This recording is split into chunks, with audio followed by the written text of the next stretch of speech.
Hi friends, welcome to my YouTube channel Dharmas gold. Friends, AP డిఎస్సికి సంబంధించి as per schedule government వారు ఇచ్చినటువంటి schedule ప్రకారం ఈ రోజు 20వ తారీఖు ఈ రోజు కంపల్సరీగా మనకి యాక్చువల్గా మాక్ టెస్ట్ అనేవి ఇవ్వాలి. మాక్ టెస్ట్లు ఈ రోజు 20వ తారీఖు షెడ్యూల్ ప్రకారం మాక్ టెస్ట్లు అనేవి ఇవ్వాల్సి ఉంటుంది. కానీ మాక్ టెస్ట్లు ఎక్కడా కూడా మనకి వెబ్సైట్లో కనిపించడం లేదు. ఇక్కడ ఒకసారి షెడ్యూల్ చూద్దాం. దాని గురించి చూడండి. ఇక్కడ షెడ్యూల్ చూసినట్లయితే రైట్ ఇక్కడ ఒకసారి గమనించండి. ఓకే, ఇక్కడ షెడ్యూల్ యాజ్ పర్ షెడ్యూల్ ప్రకారం అయితే ఆన్లైన్ సబ్మిషన్ అయిపోయిన తర్వాత అప్లికేషన్స్ 20వ తారీఖు 15/5 మే 5 వరకు షెడ్యూల్ ప్రకారం అయిపోయింది.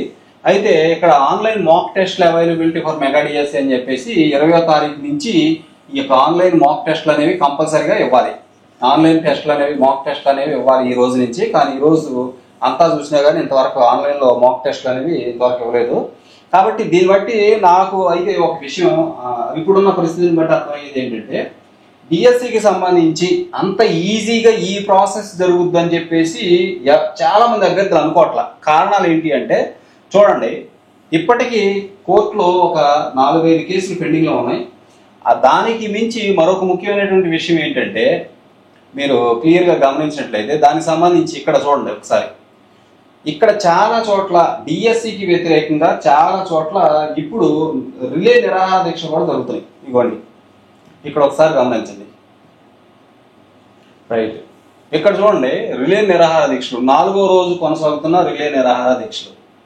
అంటే మన్యం జిల్లాల్లో వాళ్ళు స్పెషల్గా తమకి డిఎస్సి ఇమ్మని చెప్పేసి ఇప్పటి నుంచి కాదు, మే నెల నుంచి, మే స్టార్టింగ్ నుంచే వాళ్ళు స్పెషల్గా తమకు ఇవ్వాల్సిన పోస్టులు తమకు ఇవ్వాలని, అలాగే జీవో 3 పునరుద్ధరించాలని, లేదా దానికి ఆల్టర్నేటివ్గా అలాంటి జీవో తీసుకురామని వీళ్ళంతా కూడా రిలే నిరాహార దీక్షలు చేస్తున్నారు. చాలా జిల్లాల్లో ఇది జరుగుతుంది. అనంతపురం దగ్గర నుంచి, విజయనగరం దగ్గర నుంచి, విశాఖపట్నం, మరి శ్రీకాకుళం అలాంటి ఏరియాలన్నింటిలో కూడా ఈ యొక్క మన్యం ప్రజలంతా కూడా తమ యొక్క పోస్ట్ ఏవైతే ఉన్నాయో ట్రైబల్ పోస్టులు అవన్నీ తమకు ఇవ్వాలని చెప్పేసి ఎప్పటి నుంచో కోరుతా ఉన్నారు. వీళ్ళు కలెక్టర్ల దగ్గర నుంచి మరి మినిస్టర్ల దగ్గర నుంచి కూడా ఎంతో మందికి వీళ్ళు వినతి పత్రాలు ఇవ్వడం జరిగింది. అందరినీ కలుస్తున్నారు. నిన్న రైతు రోకో కూడా చేయాలని నిర్ణయించుకున్నారు. కానీ కలెక్టర్ గారు సానుకూలంగా స్పందించడంతో దాన్ని ఆపేశారు.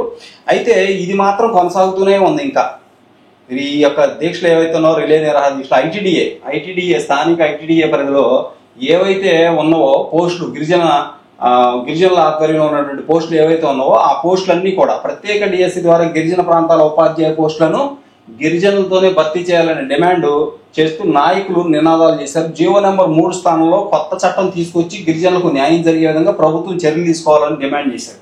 ఈ కార్యక్రమంలో వీళ్ళంతా కూడా పాల్గొన్నది. ఇలాంటి చాలా చోట్ల జరుగుతుంది.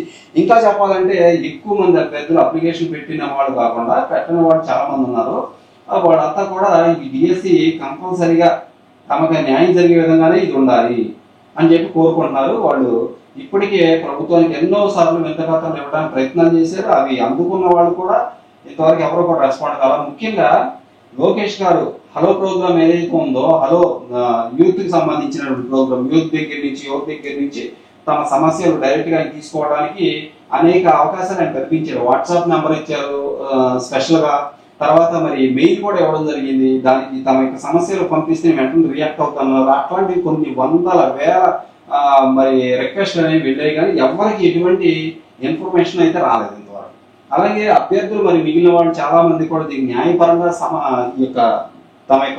తమకున్న సమస్యని న్యాయపరంగా చట్టపరంగా తాము విజ్ఞప్తి చేసుకోవాలని చెప్పేసి అనేక మంది కోర్టు కూడా వెళ్ళడం జరిగింది.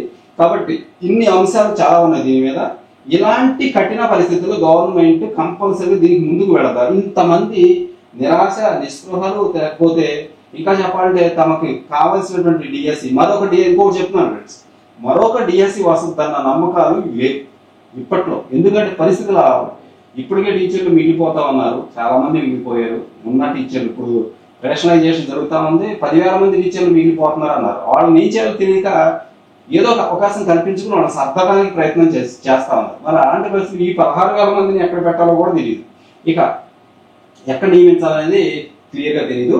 ఇకపోతే ఇంకొక విషయం ఏంటి అంటే అభ్యర్థులు, డిఎస్సి అభ్యర్థులు మరి ఇంకొక డిఎస్సి ఇప్పట్లో వచ్చేస్తుంది అనే ఆశలు చాలా మందికి లేవు. ఎందుకంటే పరిస్థితులు అలా ఉన్నాయి అన్నమాట. చాలా మందికి ఇప్పట్లో డిఎస్సి వస్తారు. కాబట్టి ఈ డిఎస్సి వదులుకోవాలని ఎవరికి ఇష్టం లేదు. కాబట్టి చిన్న చిన్న సమస్యలతో పాపం వాళ్ళు ఆగిపోవడం అనేది చాలా బాధాకరం. ఏది ఏజ్ ఇప్పుడు 7 సంవత్సరాలు అంటే పెద్ద ఎంత చిన్న విషయం కాదు. ఇది ఒక వ్యక్తి జీవితంలో 7 సంవత్సరాలు చాలా వాల్యూ. ఆ 7 సంవత్సరాల్లో నోటిఫికేషన్ లేనప్పుడు పాపం వాడేం ఏం చేస్తారు, ఏజ్ దాటిపోయింది. ఇప్పుడు వాళ్ళు ఏజ్ పెంచమని రిక్వెస్ట్ చేస్తున్నారు. మరి అంతకంటే దారుణమైన విషయం ఏంటంటే మరి సిబిఎస్ఈ అభ్యర్థులు ఎవరైతే ఉన్నారో సిబిఎస్ఈ అభ్యర్థులు పాపం వాళ్ళకి ఈ ఏది లాంగ్వేజ్ ప్రాబ్లం వల్ల వాళ్ళు అప్లై చేసుకోకపోవడం. అది మన స్టేట్లోనే చదువుకున్న వ్యక్తులు లాంగ్వేజ్ ప్రాబ్లం అదే సిస్టమ్ అప్లికేషన్లో ఉన్నటువంటి ఆ ప్రాబ్లం వల్ల వాళ్ళు అప్లై చేసుకోలేకపోవడం, వాళ్ళకు కూడా అవకాశం ఇవ్వలేదు. మరి ఇది ఇంకా దారుణం. ఇంకా అన్నిటికీ మించి ఇంకొక విషయం ఏంటంటే టెట్ అసలు కొత్తగా బయటకు వచ్చినటువంటి వ్యక్తులు అభ్యర్థులు వాళ్ళకి టెట్ రాసుకునే అవకాశం ఇవ్వాలి. టెట్ రాసుకునేటువంటి అవకాశం రాదన్నమాట. టెట్ ఇవ్వాలి, ఇది న్యాయం అనమాట, కనీస న్యాయం అది. టెట్ రాసుకుని వాళ్ళకి టెట్ పెట్టిన తర్వాత డిఎస్సికి మరి నోటిఫికేషన్ ఇస్తే బాగుండదు. లేదా డిఎస్సి ఇచ్చారు కానీ టెట్ కౌంట్ టీఆర్పీ అనే లేదు, డిఎస్సికి ముందు టెట్ ఇస్తారన్నప్పుడు ఇవ్వాలి. మరి అట్లాంటివి ఇంకా చాలా ఉంది. టెట్ మరి ఇంకా చదువుకోండి, వెంటనే డిఎస్సి ఇచ్చి 45 రోజుల్లోనే ఆదరాబాదరాగా ఎగ్జామ్ పెట్టేయాలన్న ఒక సంకల్పం, అది కూడా అంత కరెక్ట్గా అనిపించట్లేదు. అభ్యర్థులు చాలా మంది మాకు టైం కావాలని కోరుకుంటున్నారు. ఇంకా ఇలాంటి రిలే నిరాహారదీక్ష చేసేటువంటి చాలా జిల్లాలు, మన్యం జిల్లాలు మరి ముఖ్యంగా 7 జిల్లాలు ఉన్నాయి. వాటన్నింటిలో కూడా అభ్యర్థులు మరి ఇంకా మా పోస్టు మాకే ఇవ్వాలి, జీవో నెంబర్ 3 పొందరించాలి, లేదా దానికి ఆల్టర్నేటివ్ జీవో ఇవ్వాలి, మా పోస్టు మాకు ఇచ్చేదాకా మేము ఊరుకో. మన్యం జిల్లాలో చాలా దారుణం కఠినంగా జరుగుతుంది అనమాట దీక్షలు, రిలే నిరాహార దీక్షలు జరుగుతున్నాయి. అలాగే వాళ్ళు తమ ప్రొటెస్ట్ ఏదైతే తన వ్యతిరేకతను బాగా తెలియజేస్తున్నారు. Thank you so much for watching. ఇంకొక విషయం ఇక్కడ మరి దాని ప్రకారం చూసుకున్నా కానీ ఇప్పుడు మనకు సంబంధించినంత వరకు ఇక్కడ చూస్తే ఈ యొక్క మన యొక్క షెడ్యూల్ ప్రకారం కూడా మనం ఒకసారి గమనిస్తే ఇక్కడ ఈరోజు యాజ్ పర్ షెడ్యూల్ ప్రకారం చూసుకున్నట్లయితే ఈ 20వ తారీఖున ఖచ్చితంగా ఏం రావాలి అంటే ఆన్లైన్ మాక్ టెస్ట్లు కూడా ఇవ్వలేదు. ఈ యొక్క షెడ్యూల్ ప్రకారం ఈ రోజు కంపల్సరీగా టైం టు టైము, ఎందుకంటే టైం టు టైం అప్లికేషన్ ఆపేశారు. 5 రోజులకి ఇచ్చారు, 15/5 వరకు అన్నారు, అట్లాగే ఆపేశారు. అట్లాగే టైం టు టైము షెడ్యూల్ మాక్ టెస్ట్లు కూడా ఇవ్వాలి. మరి ఇవ్వలేదంటే మరి దాని అర్థం ఏంటి? ఈ షెడ్యూల్ వెనకపోద్దనా అర్థం, లేకపోతే ఏదైనా అనుకోని పరిస్థితులు ఆలస్యమైంది అనుకుంటున్నారా, లేదంటే ఇప్పుడు ప్రస్తుతం బయట జరుగుతున్న పరిస్థితులను దృష్టిలో పెట్టుకుని అభ్యర్థులు ఎంత వ్యతిరేకంగా ఉన్నారు, ఎంతోమంది అభ్యర్థులు ఎన్ని రిక్వెస్టులు పెడుతున్నారు, ఇవన్నీ చూసి ఈ రిక్వెస్ట్లన్నీ చూసి అభ్యర్థులు పెడుతున్న ఈ రిక్వెస్ట్లన్నీ చూసి, లేకపోతే బయట జరుగుతున్నటువంటి వివిధ ప్రదేశాల్లో వివిధ రాష్ట్ర జిల్లాల్లో కొన్ని జిల్లాల్లో ఏదైతే నిరసన దీక్షలు చేస్తూ ఉన్నారో దీనికి సంబంధించి ఇలా ఒక డిఎస్సికి సంబంధించి చాలా సమస్యలు కనిపిస్తూ ఉన్నాయి. కాబట్టి వీటన్ని బేరీజు వేసుకుని దీని గురించి పునరాలోచనలో ప్రభుత్వం ఏమైనా ఉందా అది కూడా మనం ఆలోచించాలి. ఓకే, దాని ప్రకారం మనం ఇలా చూస్తున్నప్పుడు ఈ షెడ్యూల్ ప్రకారం అయితే ఈరోజు ఇది ఇవ్వాలి, మరి 30వ తారీఖున హాల్ టికెట్లు ఇవ్వాలి. మరి ఇవన్నీ యాజ్ ఇట్ ఈజ్ జరగాలంటే మరి ఈరోజు ఈ పాయింట్ కూడా జరగాలి. Thank you so much for watching me. నాకేమనిపిస్తుందంటే మరి కొన్ని అంశాలు ఇవన్నీ కూడా ప్రభుత్వం ఖచ్చితంగా అంతా పక్కకు దోసేస్తే వెళ్దాం.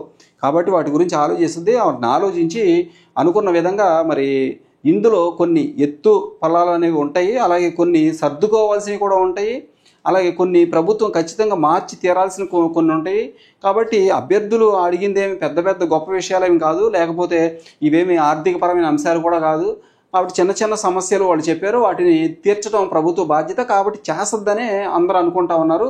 కాబట్టి అందుకే ఇలాంటి చిన్న చిన్న ఆలస్యాలు జరుగుతున్నాయేమని చెప్పేసి తెలుస్తూ ఉంది.